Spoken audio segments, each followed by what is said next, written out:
Buenas noches, hermanos. Dios les bendiga. Bueno, vamos a ver si es primera vez que me ponen un teléfono para grabarme. Me siento importante ahorita. Pobrecito el hermano. Muy bien, se me ha pedido una tarea bastante difícil, pero de mucha bendición. Antes de que podamos ver los libros que tocan ver esta noche, quisiera recordarles que este libro es un libro con una historia completa, es una narrativa completa, y sí me gustaría que lo viéramos en la Biblia porque es un ejercicio muy interesante. Si usted va a Génesis 1:1, por ejemplo, entonces leemos en Génesis 1:1, en el principio creó Dios los cielos y la tierra. Ese es el inicio de la historia de esta narrativa. Y ahora vamos a Apocalipsis, capítulo 22, y mire cómo termina la historia completa que tenemos en nuestras Biblias. Dice Apocalipsis 22:21, podemos leer desde el 20. El que da testimonio de estas cosas dice ciertamente: vengo en breve. Amén. Sí, ven, Señor. La gracia de nuestro Señor Jesucristo sea con todos vosotros. Amén. Y ahí está el fin de la historia. Empieza con la creación de la tierra, empieza con la creación de todo lo que existe, el universo, y termina con un final feliz. No es una serie de un evento que está ocurriendo en la Biblia y después va a venir algo más. No, es algo completo. Es interesante que el autor de la Biblia, hay una doble autoría, el autor divino y el autor humano. Pero el autor divino ha hecho y ha orquestado todo esto de la Biblia para que sea una historia unificada. Y que tanto Moisés, que escribió 1400 años antes de Cristo, y Juan el apóstol, que escribió 90 años después de Cristo, no haya nada que se contradiga. Eso es increíble y eso es maravilloso de nuestra Biblia, Siempre que me toca predicar o enseñar de algún libro, digo, este libro es mi favorito. Cualquiera, ya puede ser Cantares. Pero ¿por qué es eso? Porque cuando estudias la palabra de Dios, la voz de Dios, la mente de Dios, lo que Dios quiso decir, eso es lo que produce en nuestros corazones.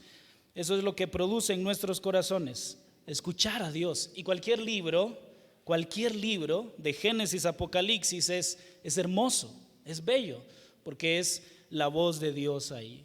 Entonces, recordarles eso, recomendarles también al mismo tiempo de estos meses que vamos a tener estudiando estos libros, poder, para que sea más enriquecido el estudio de los miércoles, poder ir leyendo cada libro que toca. Por ejemplo, el próximo miércoles vamos a ver Ruth, es un libro pequeño, entonces sería bueno que usted esta semana pudiera dedicar un tiempo para leer Ruth, y cuando escuchemos al hermano ya no necesitemos escucharlo, ya lo sé, ¿no?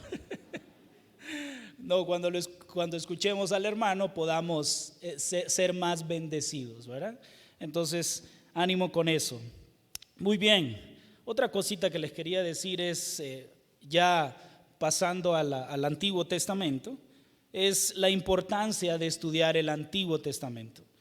Vivimos en una época donde el Antiguo Testamento puede ser olvidado o menospreciado por algunos y decir, no, estamos en el Nuevo Pacto y necesitamos el Nuevo Testamento. Pero hermanos, es increíble lo que podemos ver, observar, y lo edificante que se vuelve estudiar la palabra de Dios. Y no olvidemos eso, el Antiguo Testamento es la palabra de Dios. Un pasaje que nos recuerda bastante eso es 2 Timoteo 3:16, y usted ya lo sabe. Este Antiguo Testamento, que es la palabra de Dios, nos da esperanza. Es otra razón importante para estudiar el Antiguo Testamento, no solo porque es la palabra de Dios, Y eso tenemos que estarlo recordando siempre también. No es Moisés el que está escribiendo. Podemos cometer el error de decir, esto lo dijo Moisés. Este es el pensamiento de Moisés, este es el pensamiento del profeta tal, pero no olvides eso. El autor divino de los 66 libros es Dios mismo. Los hombres que escribieron estos libros fueron guiados, llevados, soplados, movidos para que escribieran lo que Dios quiso que se escribiera en ese libro. Entonces, no es la teología de Pablo, no es la teología de Moisés, es lo que Dios dijo acerca del libro. Entonces, no olvidemos eso, que el Antiguo Testamento es la palabra de Dios. No olvidemos que el Antiguo Testamento también nos salva y da esperanza. Si tú lo piensas de esta manera, cuando Pablo habla en 2 Timoteo 3:16, se habla de que toda la escritura está escribiendo en el primer siglo y no se ha terminado el Nuevo Testamento. Y probablemente Pablo se está refiriendo al Antiguo Testamento. Y de hecho Jesús, que es el predicador por excelencia, para evangelizar y para llevar esperanza al mundo, ¿qué usó?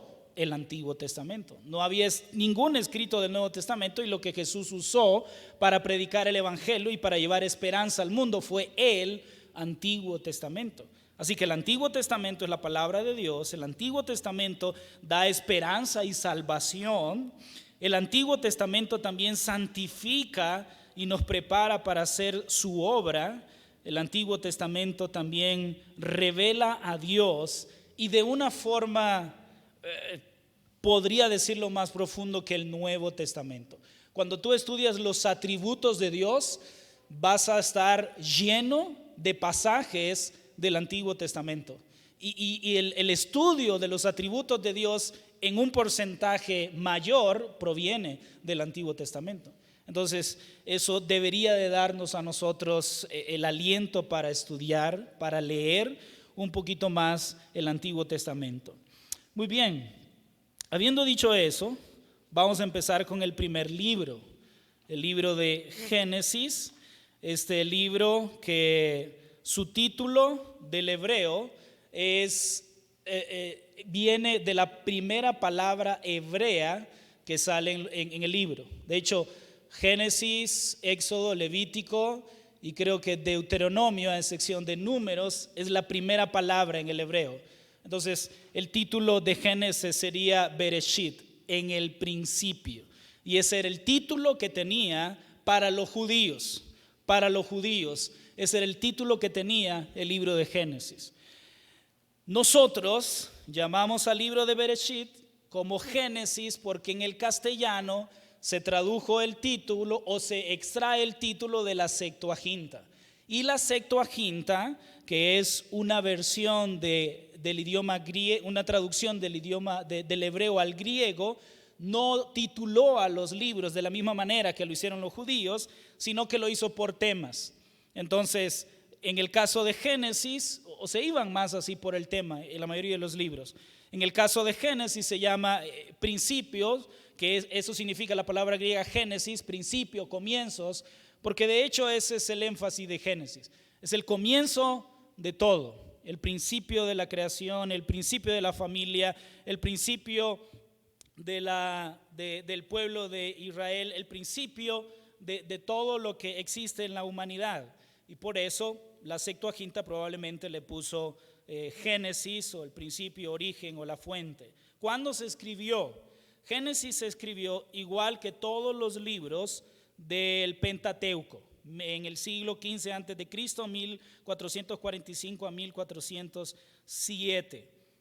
Ese fue el año en el que se escribió este libro, y narra los hechos desde el año 4000 hasta la muerte de José en el año 1805. Y esto es importante que lo podamos notar, ya que cuando encontramos libros, comentarios, diccionarios que nos pudieran decir que la tierra tiene más de 10,000 años, o que los hechos de Génesis comienzan más de 10,000 años, tenemos que tener cuidado, porque probablemente esa escuela, esos teólogos, esos estudiosos, no tienen la misma teología que tenemos nosotros con respecto a la edad de la tierra. Para nosotros la edad de la tierra anda alrededor de unos 6,000 años y esto no puede ser exacto porque no tenemos fechas exactas, pero cuando decimos que la tierra tiene más de 10,000 años, es un poco peligroso confiar en esos escritos. Entonces Génesis fue escrito en el año 15 antes de Cristo, 1445, y el libro cubre un tiempo desde el año 4000, que fue cuando probablemente se hicieron los cielos y la tierra, hasta la muerte de José, que eso es en el año 1805 antes de Cristo. Génesis es interesante también porque Génesis comienza con Dios. En el principio creó Dios los cielos y la tierra. Da por sentado que Dios existe, no tiene que explicar que Dios existe, pero así empieza todo. No hay nada antes de Génesis 1:1. No hay absolutamente nada, no hay solo Él, solo la Trinidad. Después de Génesis 1:1 empieza a existir la creación. Pero ¿cómo termina Génesis? Miren ahí en Génesis, en el último capítulo, Génesis 50, versículo 26. Entonces, Génesis empieza con la creación de todo, pero termina con la muerte de José. Y murió José a la edad de 110 años y lo embalsamaron y fue puesto en un ataúd en Egipto. Génesis también nos recuerda el fracaso del hombre con respecto a obedecer la ley de Dios. Y ahí sí hay una continuidad, porque en Génesis, y de hecho uno de los pasajes claves que encontramos en Génesis 3:15, hay una promesa de uno que va a venir a matar a la serpiente, a destruir a la serpiente, pero terminamos con José muerto. Entonces Génesis también nos recuerda el fracaso del hombre en obedecer la ley de Dios. Y hablando acerca de ello, mencionarles rápidamente el bosquejo de Génesis pudiera ser dividirlo en dos: la historia primitiva del capítulo 1 al 11 y la historia patriarcal del capítulo 12 al 15. Eso sería como el bosquejo de Génesis. Encontramos la creación en el capítulo 1, la creación del hombre en el capítulo 2, la caída en el capítulo 3 y así sucesivamente. Ahora, antes de pasar al otro libro, y esto recuerden es un resumen, no me miren con esa cara, ¿verdad? Es un resumen, no vamos a hablar mucho del libro, pero sí quiero recordar esto, y es Cristo en Génesis. Génesis capítulo 3 versículo 15 es el pasaje, uno de los pasajes claves, uno de los versículos claves y un pasaje clave donde vemos a Cristo en Génesis. Vemos ahí en Génesis capítulo 3 versículo 15 lo que es conocido como el protoevangelio, y aquí es donde por primera vez vemos a Cristo o vemos al libro hablándonos acerca de Cristo. Génesis capítulo 3 versículo 15: y pondré enemistad entre ti y la mujer, y entre tu simiente y la simiente suya, esta te herirá en la cabeza y tú le herirás en el calcañar. Este versículo está hablando acerca de Cristo como la promesa de el libertador o el salvador de la humanidad. La humanidad está caída y ahora Cristo entonces es el único que puede salvarlos de ese hoyo donde están. No se mira aquí muy bien, pero cuando usted va al hebreo, y usted puede tener una Biblia, otra versión como la Biblia de las Américas, cuando dice en vez de la Biblia de las Américas es una traducción más fiel al hebreo, Él, hablando acerca de Cristo, Él te herirá Él te herirá en la cabeza, una herida mortal. Otro pasaje donde vemos a Cristo en Génesis es Génesis 12, en el pacto abrámico, donde Dios va a bendecir a las naciones en la simiente de Abraham. Muy bien, eso es Génesis. Wow. Vamos a Éxodo. Éxodo, el segundo libro. el segundo libro del Pentateuco, de los 5 primeros libros de la Biblia. Y interesante también, y no hay que olvidar esto, el Pentateuco para los judíos era conocido como un solo libro en 5 tomos. Cuando vemos en el Nuevo Testamento a Jesús o a los apóstoles haciendo referencia a alguno de esos libros, nunca lo hacen por nombre. Nunca dicen como está escrito en Génesis, como está escrito en Éxodo, como está escrito en Deuteronomio. Normalmente vamos a escuchar frases como dice la ley de Moisés, como está escrito en la ley, como está escrito, porque para ellos la Torá, que es la palabra hebrea para el Pentateuco, podríamos decir, no es la palabra hebrea para el Pentateuco, pero es la referencia para los judíos. Para los judíos la Torá, que es la ley, era un libro de 5 tomos, un libro de 5 tomos. Y en Éxodo, en el hebreo también lo podemos ver. Miren ahí en Éxodo capítulo 1, no lo vemos en el español, pero lo vemos en hebreo. Dice, estos son los nombres, pero en hebreo es, y estos son los nombres. Normalmente, cuando usamos la palabra y, es para unir dos palabras, 2 frases, etc. Entonces, los judíos, aún en el hebreo, entendían que esto era una continuidad, que esto era como un solo libro dividido en 5 tomos. También para nosotros sería muy bueno considerar esto. Entonces, igual que en Génesis, los hebreos tomaron la primera palabra del libro para darle el título o el nombre, y los de la Septuaginta tomaron el tema del libro y lo llamaron salida, y es el título que nosotros tenemos, Éxodo. La fecha es la misma que Génesis, se escribió en el año 1445, pero a diferencia de Génesis, cubre un periodo más corto de alrededor de 40 años probablemente, 1445 a 1405, 40 años cubre este libro. Y tal vez alguien podría decir cubre más es tiempo, pero Éxodo en los primeros capítulos o los primeros 14 versículos nos va a hablar acerca de la familia de Jacob, los que entran a Egipto, pero después no nos va a decir nada. Después solo nos va a empezar a hablar del nacimiento de Moisés, el llamamiento de Moisés y la vida de Moisés. Entonces, aunque Éxodo pareciera que cubre un tiempo más amplio, técnicamente solo cubre un periodo de alrededor de unos 40 años. Un bosquejo que podríamos tener para Éxodo es la redención de Israel y la revelación de Jehová.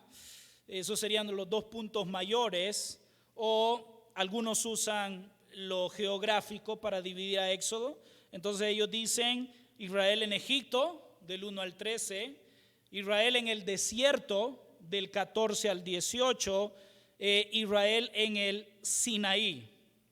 Israel en el Sinaí. Eso sería el bosquejo del libro de Éxodo, escrito por Moisés, que cubre un periodo de unos 40 años. Pasajes claves de Éxodo sería Éxodo capítulo 12, donde vemos la Pascua, y Éxodo capítulo 20, donde vemos la ley mosaica y el establecimiento del pacto mosaico.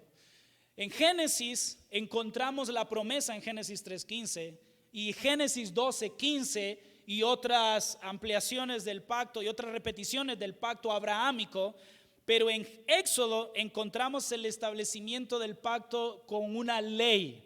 Esta es la ley, por así decirlo, la ley judicial, la constitución de la nación como Israel es esta, la ley mosaica, los mandamientos, y lo encontramos en Éxodo capítulo 20.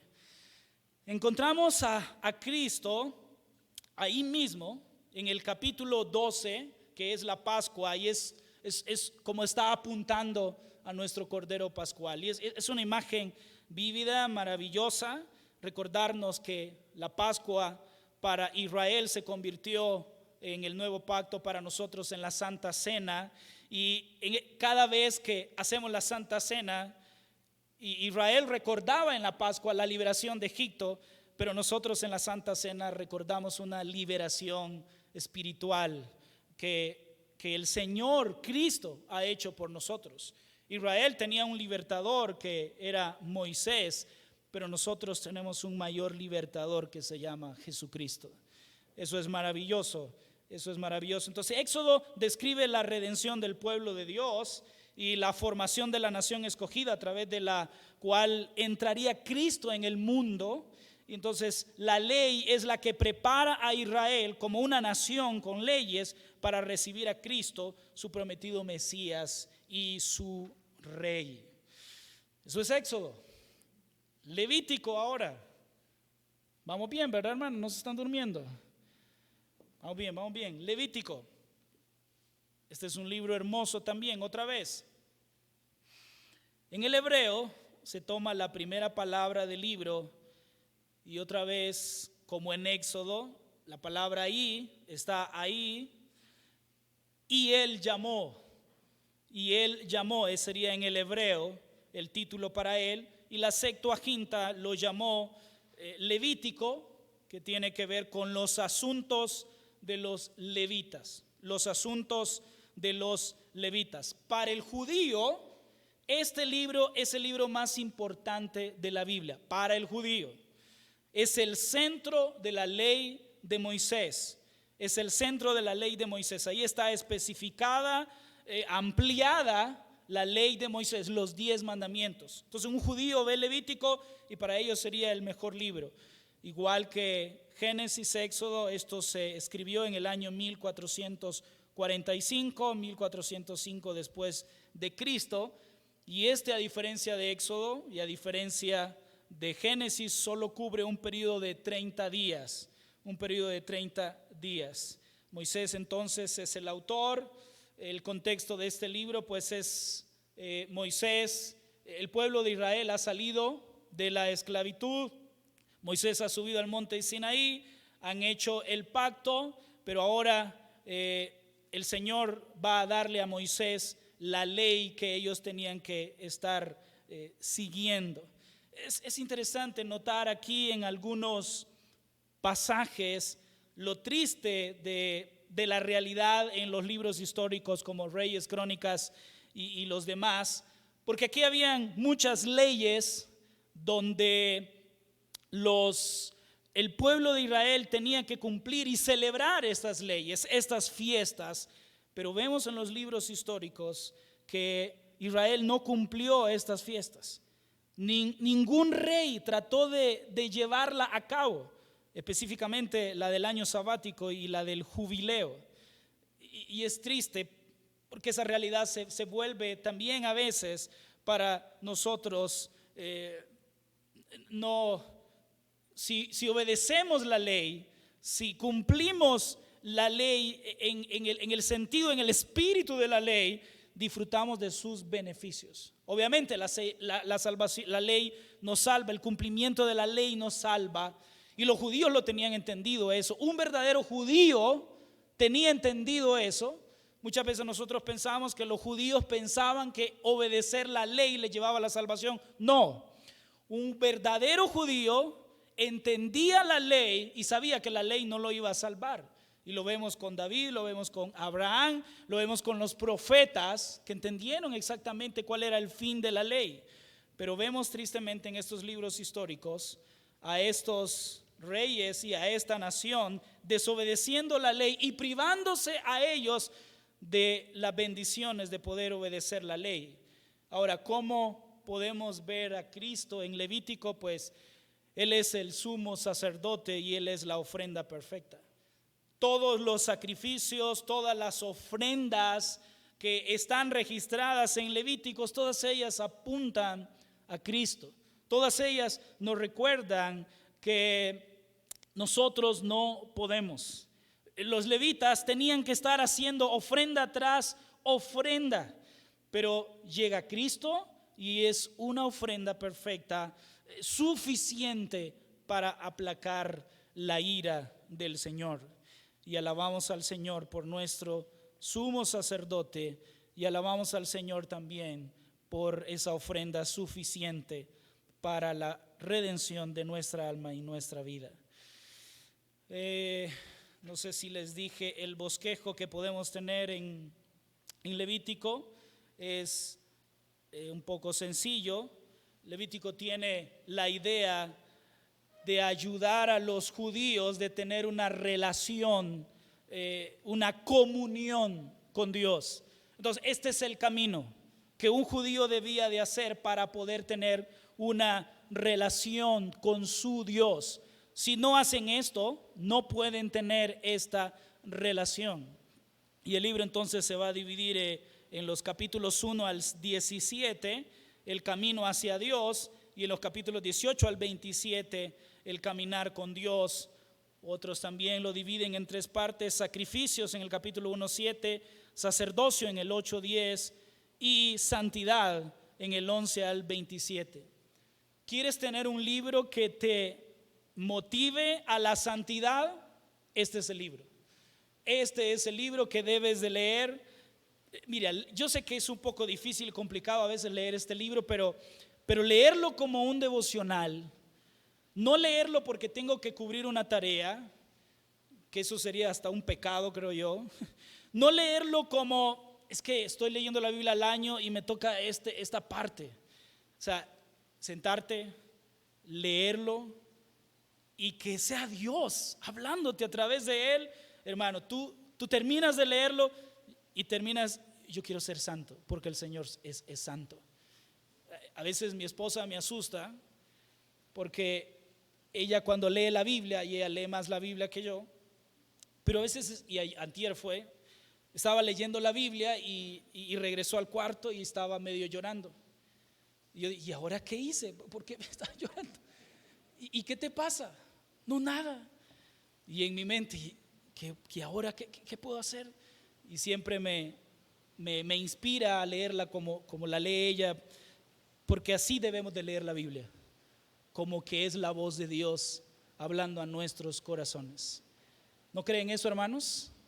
Y este libro de Levítico nos va a ayudar definitivamente a tener una comunión y una relación más estrecha con nuestro Señor. Muy bien, sigamos. Números, un libro muy interesante. Este es el único, creo, en el Pentateuco, si mal no recuerdo, donde los judíos no toman la primera palabra, o algunos no toman la primera palabra, sino que toman la última palabra, la quinta palabra del primer versículo, que sería la traducción en el desierto, y otros toman la primera palabra, que sería y habló. Estamos hablando del título hebreo. El título en el desierto, en el idioma hebreo, describe más que todo el contenido total del libro. 39 años en el desierto. Esa es la quinta palabra en el hebreo, en el desierto. Ahora, la palabra y habló enfatiza que el libro registra las palabras de Dios para Israel. Y habló Jehová a Israel. Ya la Septuaginta usa números, y esta designación está basada en las numeraciones, que son un enfoque importante en los capítulos 1 al 4 y el capítulo 26. Estos serían entonces los dos títulos en el hebreo: en el desierto y habló, y el título de la Septuaginta, que en el castellano la tomamos de ellos, que sería números. Interesante en este libro porque aunque cubre un periodo de 40 años, de 1445 hasta 1405, y probablemente Números se escribió en el 1405, en su contenido, por ejemplo, los capítulos 1 al 2 Los capítulos, del 1 al 14 describen los 2 años después del Éxodo. Los 2 años después del Éxodo. Ahora, los capítulos 20 al 36, describen el año 40 después del Éxodo. Hay 38 años en los cuales Dios guió a Moisés de que no escribiera nada de lo que ocurrió en el desierto. Ahora, ¿por qué? Algunos comentaristas dicen que probablemente es el tiempo en el que Israel más se quejó. Es en el tiempo en el que más Israel estaba quejándose por lo que estaba viviendo contra su Dios. Y hermanos, es un libro que nos ayuda a examinarnos a nosotros. Israel se estaba quejando constantemente por lo que le estaba pasando, y Dios en su misericordia estaba proveyendo para ellos agua, comida, ropa, esto, el otro y aquello. Pero Israel se estaba quejando. Quejarse por las circunstancias en las que estamos es quejarse de la voluntad de Dios para con nosotros. Pastor, pero Jimmy, pero yo estoy pasando por una situación difícil. ¿Por qué no me puedo quejar? Bueno, porque no puedes. No hay ninguna justificación para quejarse de lo que estás pasando. No hay nada. Piénsalo de esta manera. Si tú eres salvo verdaderamente y entiendes la salvación de lo que Dios te ha salvado, algunos dirán, Dios me salvó del infierno. No. Eso no es lo más horroroso de lo que Cristo nos ha salvado. Dios nos ha salvado, o Jesús nos ha salvado de la ira de Dios.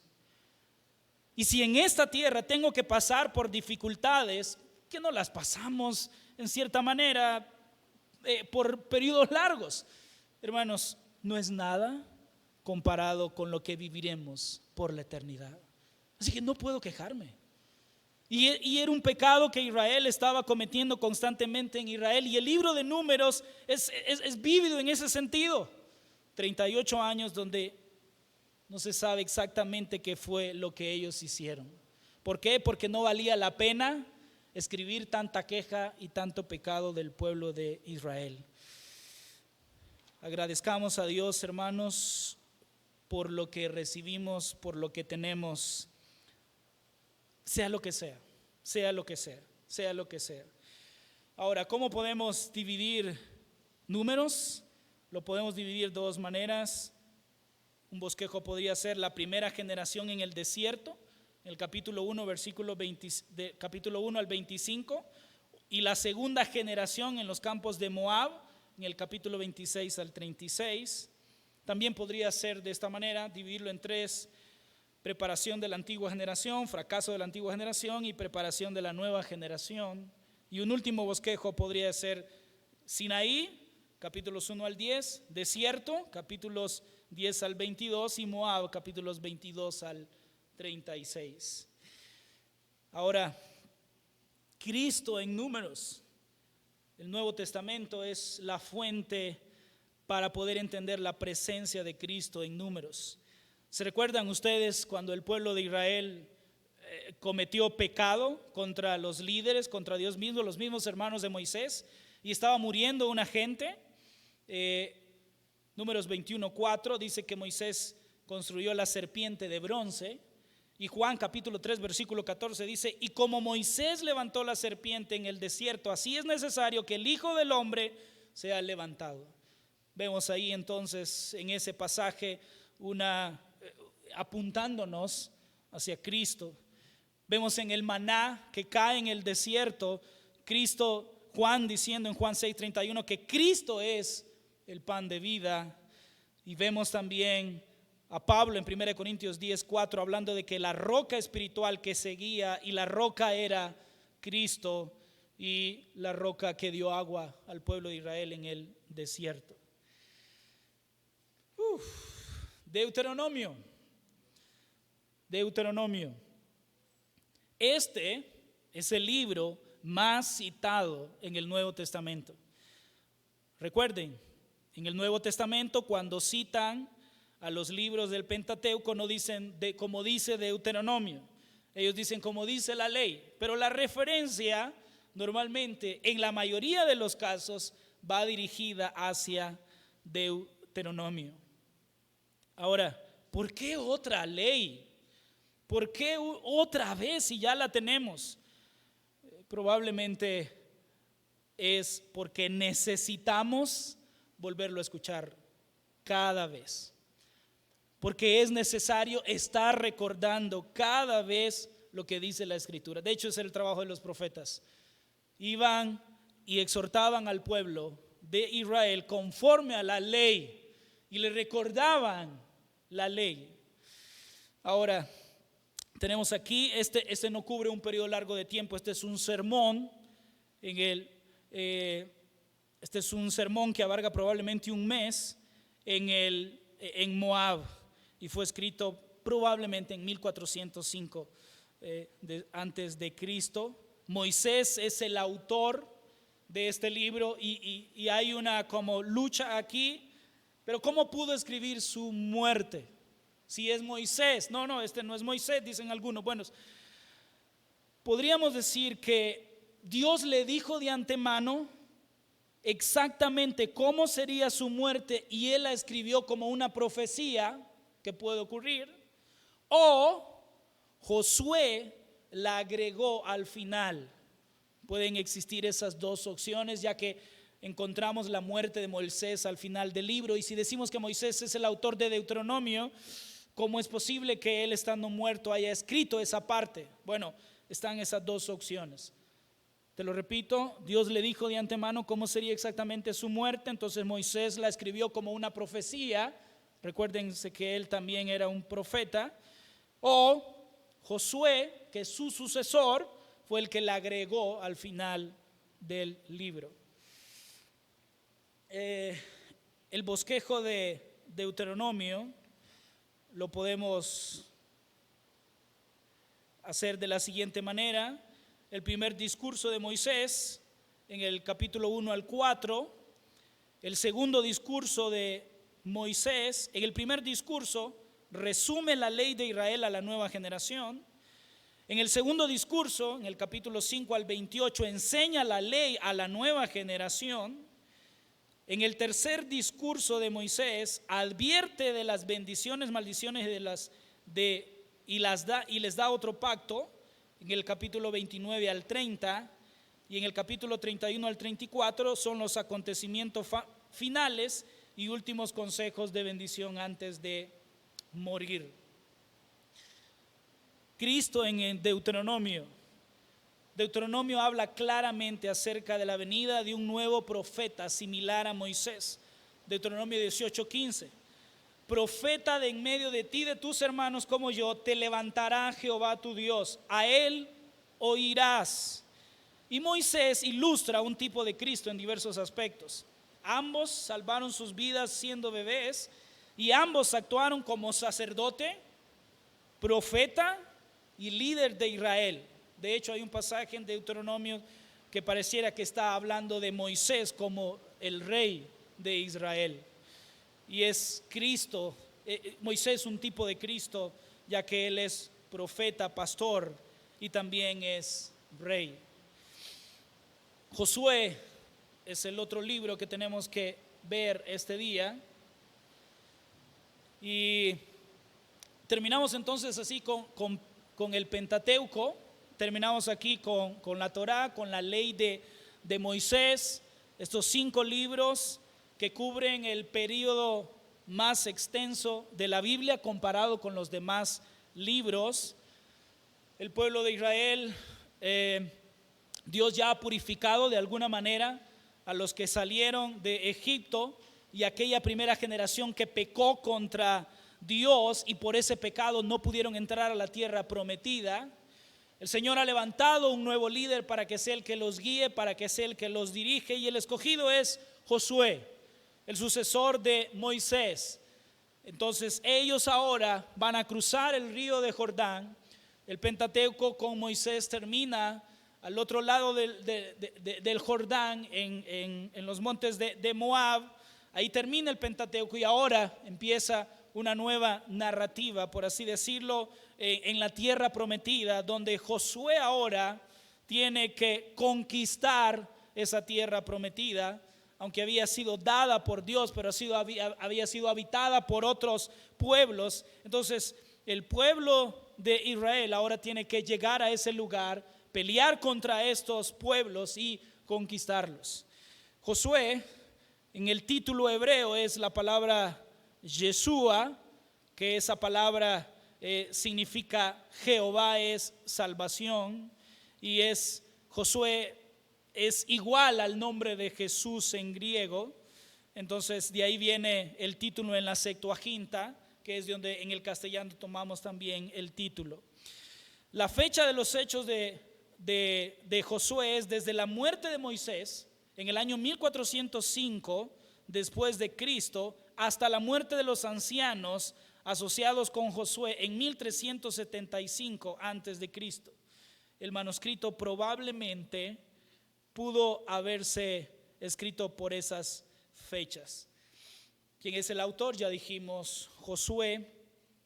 ¿Y cuál es el bosquejo que pudiéramos dar para Josué o para el libro de Josué? En el capítulo 1 y 5 vemos a Josué entrando a la tierra prometida. En el capítulo 6 al 12 vemos conquistando la tierra prometida. En los capítulos 13 al 22 encontramos ya repartiendo la tierra prometida. Y en el capítulo 23 al 24 encontramos reteniendo la tierra prometida. Es interesante notar en Josué el no cumplimiento de haber alcanzado toda la tierra prometida. En Josué encontramos que faltaron territorios. Creo que era el rey de Tiro, si mal no recuerdo, el que hicieron un pacto y dijeron, no vamos a conquistar, a ti quédate ahí y vamos a negociar. Y eso es recordar, y eso es importante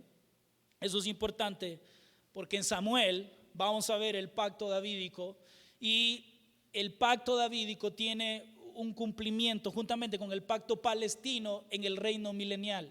Entonces, cuando vemos estos libros, se recuerdan que les dije que es una historia completa desde Génesis a Apocalipsis, y esto a mí me encanta por eso.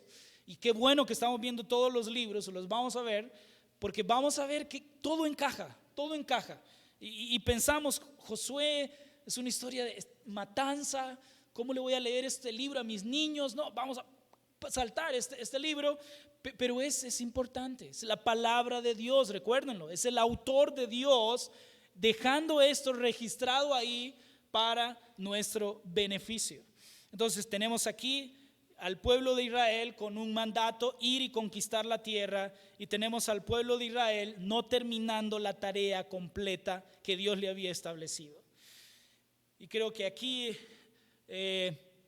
como podemos ver a Cristo en Josué, bueno, Josué representa un tipo de Cristo, tanto en su nombre como en sus acciones, pero hay un pasaje que me gusta mucho. Josué capítulo 5, versículo 13-14, habla acerca del príncipe del ejército de Jehová. ¿Lo recuerdan? Que Josué recibe la visión de este príncipe. Y Josué le pregunta, ¿estás con nosotros o estás en contra de nosotros? Y este príncipe del ejército de Jehová, me encanta, porque no es el comandante del ejército de Israel, es el príncipe del ejército de Jehová. Entonces esto incluye a los ángeles, incluye a todo en la tierra. Él es el gobernante supremo. Él está aquí para guiarte. Él está aquí para guiarte. Y entonces este príncipe representa a Cristo antes de su encarnación, obviamente. Y fue él quien guió a Josué, comandante del ejército de Israel, a la victoria sobre los cananeos. Miren esto. Tenemos a Cristo en Génesis como la promesa que va a destruir a la serpiente.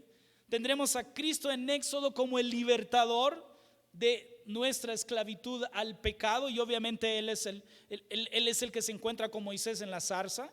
Tenemos a Cristo, el pan de vida, en Números, el que sustenta la vida del ser humano.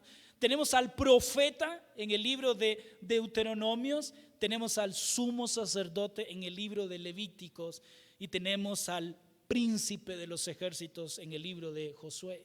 Alguien por ahí dijo que el tema general de la Biblia podría ser el reino de Dios, teniendo a Cristo como su enfoque principal, y me gusta verlo de esa manera. Yo sé que hay un grupo de hermanos que cree que el tema de la Biblia es Cristo, pero no es pecado, hermanos. Perdónenme, ¿verdad? Si no están de acuerdo conmigo, pero cuando vemos la Biblia como ese tema general, el reino de Dios teniendo a Cristo como su enfoque, como su punto principal, concuerda mucho con el tema de cada uno de los libros que hay en toda la Biblia. Y debemos de estar agradecidos, hermanos, por este libro que tenemos en nuestras manos, en nuestro idioma, y poder deleitarnos en él. Muy bien, terminamos entonces este resumen con Jueces. Ya Fernando está sentado ahí, ¿verdad? No, todavía no. Tenemos al último libro de Jueces, un libro de alguna manera. Génesis es el libro, el capítulo más oscuro de la Biblia, así lo han llamado. Es el capítulo más oscuro de la Biblia, hasta la caída del hombre. Pero Jueces también es un relato muy triste del pecado del pueblo de Israel desde la perspectiva humana, porque Israel está en un círculo de pecados, pero en un círculo de pecado descendente, hacia abajo. Cada vez el pecado de Israel es repetitivo, pero cada vez se vuelve más feo, cada vez se vuelve más horrible. La idea de todo Jueces es que Israel ha llegado a un punto que está pecando igual que los paganos, cuando debería de ser, como nos enseñó Levíticos, el pueblo diferente, el pueblo santo, el pueblo que se diferencia de los demás pueblos. No, más bien es un pueblo que peca como todos los demás pueblos. Es triste porque vemos en el capítulo 1 que el Señor les dijo a los israelitas: enséñenle esto a sus hijos. ¿Y cuál fue el fracaso de este pueblo? No lo hicieron.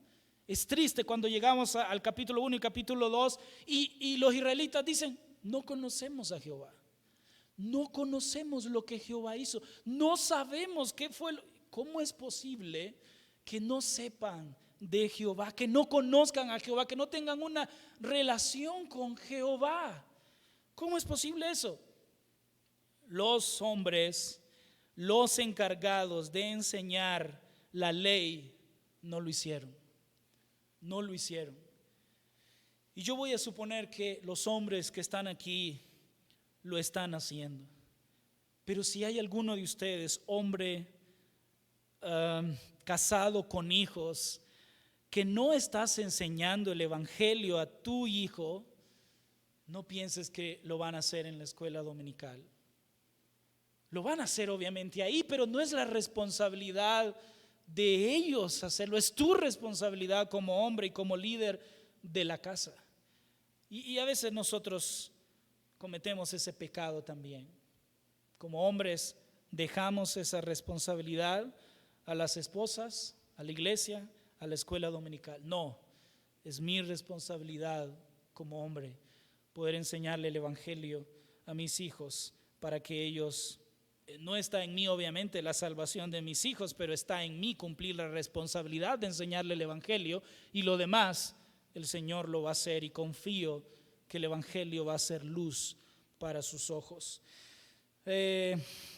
Entonces el título de este libro, tanto en hebreo como en la Septuaginta, es el mismo, Jueces. Este libro cubre un periodo desde la muerte de Josué hasta la muerte de Sansón, que esos son como 300 años aproximadamente. Algunos han dicho: bueno, esto no puede concordar porque hay tantos jueces, y cuando ves el periodo que cubrió cada juez te daría más de 500 años. Entonces, ¿cómo arreglamos eso? Bueno, El problema para las personas que que creen que el periodo es más largo es porque están considerando que los jueces fueron levantados sistemáticamente o cronológicamente seguidos, pero no es así. Si Siguatepeque estaba pecando, entonces Dios levantó a Montoya para que arreglara Siguatepeque. Ahí está trabajando el hombre todavía. Pero en ese mismo tiempo, hace 20 años ya, Dios levantó a otro hombre en Comayagua y Dios levantó a otro hombre en Guatemala. Y eso es lo que pasó en el tiempo de los jueces. Simultáneamente, Dios había levantado a un juez, creo que era Gedeón y Jefté, que eran un poco contemporáneos con respecto a eso. Uno estuvo predicando en el norte y otro estaba predicando en el sur. Entonces ahí arreglamos ese problema del tiempo que cubre todo el libro de Jueces. ¿Qué más podemos decir de este libro? Bueno, su bosquejo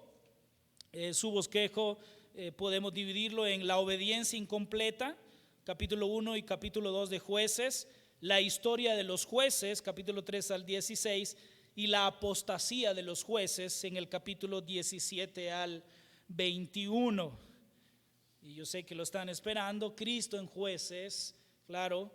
El libro de Jueces sigue al pueblo de Israel a lo largo de 7 periodos de completa rebeldía contra Dios. Durante cada uno de estos periodos surgen jueces específicos como libertadores y salvadores del pueblo que ha caído, y estos jueces son incompletos en ese sentido. Su tarea es incompleta. Israel estaba haciendo lo que hacía porque no había rey, y Dios levantaba a estos gobernantes, y estos gobernantes, estos jueces, estos líderes ilustran a Cristo como el definitivo salvador y rey del pueblo.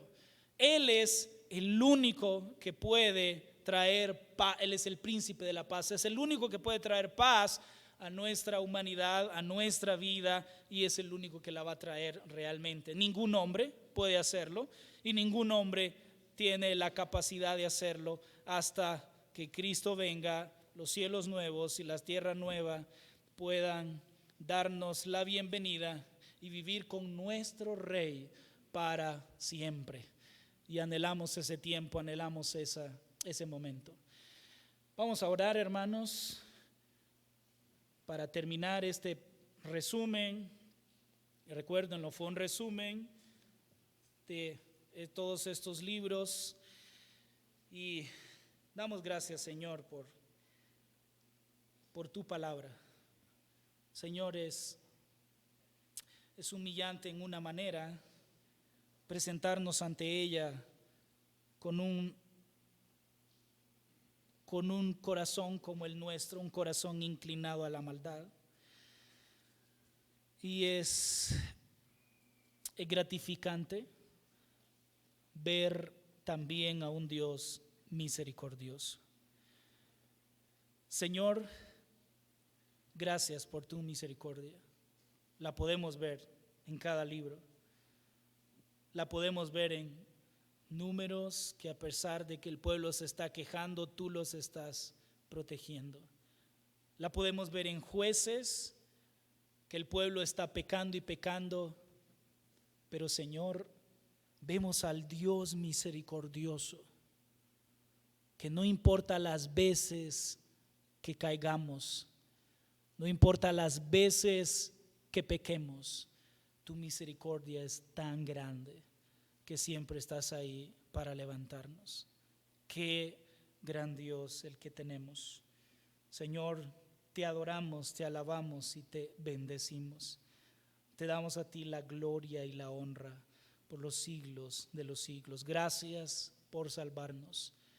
Gracias por quitar nuestra maldad. Gracias por limpiarnos. Gracias por darnos la vida eterna. Gracias por ser los recipientes de tu misericordia, de tu compasión.